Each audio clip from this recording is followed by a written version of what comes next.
Headline edition, July 8, 1947.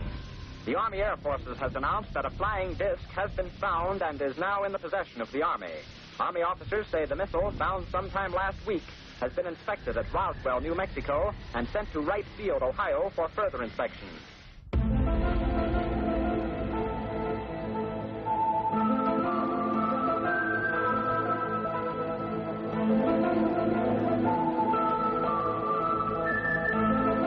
The most recent attempt to put an end to the folklore of an alien UFO crash near Roswell, New Mexico came in 1995. That's when the Pentagon released a report that crash dummies with disc-shaped payloads were dropped from the skies over New Mexico during the Cold War. There were lots of dummies dropped. There were about 2,500 balloons launched during this 30-year period in New Mexico alone. But that explanation has a huge hole. The dummy project didn't begin until 1953. And the Roswell incident occurred in 1947. I'm afraid that's the problem that we have with time compression. I don't know what they saw in 47. For the record, the story dates back to July 7th, 1947, when the Army Air Corps issued a press release that it had captured a flying disc on a ranch near Roswell. The Army Air Forces has announced that a flying disc has been found and is now in the possession of the Army. In the hours that followed, there was much scrambling behind the scenes and a retraction. Not a flying saucer, explained higher-ups, just a weather balloon. Since then, much has been written about the incident, a series of bestsellers made-for-TV movies, all long on sensationalism but short on verifiable facts. Most notably, the Alien Autopsy film, conclusively proven now to be a hoax. There is one thing we know with some degree of certainty. On the day after the initial press release, July 8, 1947, Brigadier General Roger Ramey ordered the crash debris flown here to Fort Worth, Texas, to what was then Carswell Air Force Base. Shortly after a portion of it arrived in General Ramey's office, so did a 21-year-old reporter with the Fort Worth Star-Telegram. We're just starting to unpack it when I got there. James Bond Johnson remembers taking 6 photographs. 4 survived.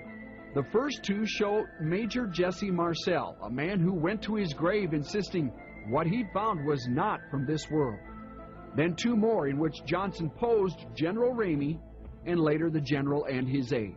When I went in that office, General Ramey did not know what they had. If the military has said all that it's going to say on Roswell, at least Johnson's pictures continue to yield some fascinating clues. Sophisticated new digital scans of super-enlargement show the hieroglyphic-like characters that Roswell witnesses have described on I-beams from the debris.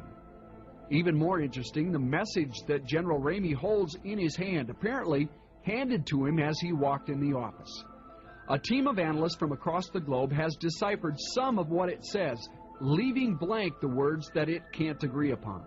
Says something like maybe 4 hours or for the victims of blank, you forwarded to the blank at Fort Worth, Texas. That's the first part of the message. In addition to the word victims, analysts believe that the message also refers to Site 2, Southwest Magdalena, NM. Ufologists have long claimed that the alien bodies were uncovered at a second crash site near Magdalena, New Mexico.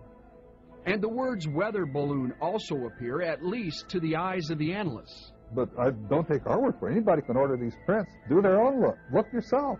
A 1994 Air Force report admitted that the weather balloon explanation that General Ramey issued later that day was a lie, a cover story designed to throw reporters off the trail. The 94 report said what crashed was really a top-secret spying device designed to detect Soviet atomic bomb explosions. But if so, why are James Bond Johnson's photographs still all that we've ever seen of the Roswell wreckage? Why keep hiding it after 51 years? Richard Ray, Fox 4 News.